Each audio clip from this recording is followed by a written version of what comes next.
चांद का एक ऐसा हिस्सा जहां नासा भी नहीं पहुंचा, वहां पहुंचा इंडिया। 23 अगस्त 2023। एक ऐसा दिन जहां पूरी दुनिया की नज़र एक ही जगह थी, मून के साउथ पोल पर। इंडिया मून के उस हिस्से पर था जहां अभी तक कोई नहीं पहुंचा था।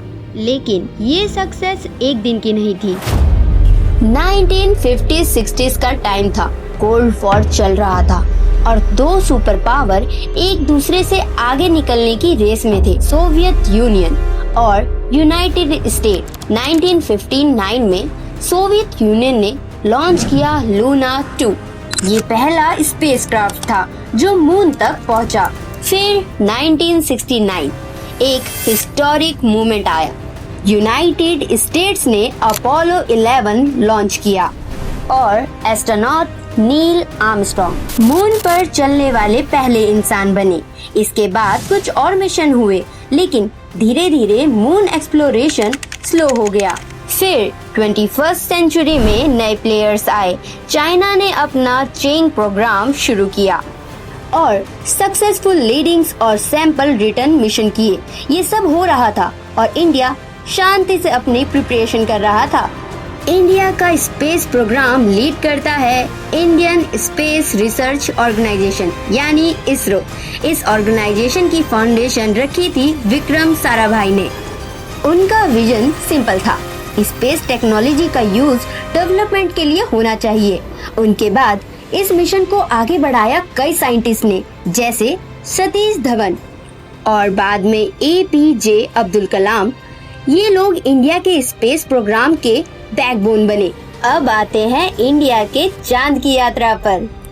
2008 में लॉन्च हुआ चंद्रयान 1। ये इंडिया का पहला लूनर मिशन था। इसका गोल था मून की सरफेस मैपिंग और मिनरल्स स्टडी करना। लेकिन इस मिशन ने एक गेम चेंजिंग डिस्कवरी की। मून पर वाटर मॉलिक्यूल्स का एविडेंस मिला। ये डिस्कवरी इतनी इम्पोर्टेंट थी कि पूरी दुनिया ने इंडिया को सीरियसली लेना शुरू कर दिया।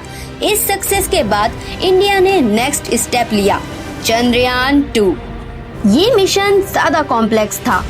इसमें 3 मेन पार्ट थे, orbiter, lander Vikram, lander rover. Goal था मून पर सॉफ्ट लैंडिंग। मिशन का ऑर्बिटर आज भी काम कर रहा है, लेकिन लैंडर लैंडिंग के लास्ट फेज में क्रैश हो गया। ये फेलियर था, लेकिन इस फेलियर ने नेक्स्ट सक्सेस की फाउंडेशन रखी।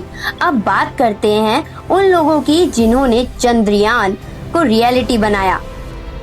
चंद्रयान मिशन में कई रोल निभाए साइंटिस्ट ने, जैसे के सिवन जिनके टाइम चंद्रयान 2 लॉन्च हुआ, एस सोमनाथ जिन्होंने चंद्रयान 3 को लीड किया, रितु करिधाल जिनको रॉकेट वुमेन ऑफ इंडिया कहा जाता है, मुत्या वनिता चंद्रयान 2 की प्रोजेक्ट डायरेक्टर। इन सभी साइंटिस्ट ने मिलकर इस मिशन को पॉसिबल बनाया। चंद्रयान 2 एक फेलियर के बाद इसरो ने अपने मिस्टेक्स को डीपली एनालाइज किया, सॉफ्टवेयर इम्प्रूव किए गए, लैंडिंग सिस्टम को अपग्रेड किया गया और टेस्टिंग को और स्ट्रॉन्ग बनाया गया। लगभग 4 साल की प्रिपरेशन के बाद लॉन्च हुआ चंद्रयान 3। इस बार मिशन सिंपल रखा गया, सेफ लैंडिंग ऑन मून। और फिर आया वो हिस्टोरिक मूवमेंट, 23 अगस्त 2023। इंडिया ने मून के साउथ पोल पर सक्सेसफुल लैंडिंग कर ली। इस अचीवमेंट के साथ इंडिया मून पर लैंड करने वाला 4th कंट्री बना और साउथ पोल पर लैंड करने वाला पहला कंट्री। लैंडर के अंदर था प्रज्ञान रोवर। ये रोवर मून की सरफेस पर चला और केमिकल एनालाइज किया। इसने कंफर्म किया कि मून की सॉइल में सल्फर जैसे एलिमेंट्स मौजूद हैं।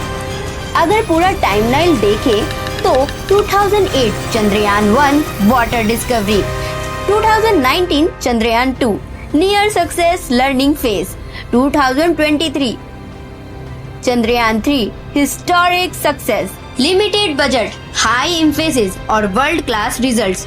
ये बताता है कि अगर विजन क्लियर हो और टीम स्ट्रांग हो तो कोई भी देश स्पेस में अपनी जगह बना सकता है, और इंडिया ने ये करके दिखा दिया।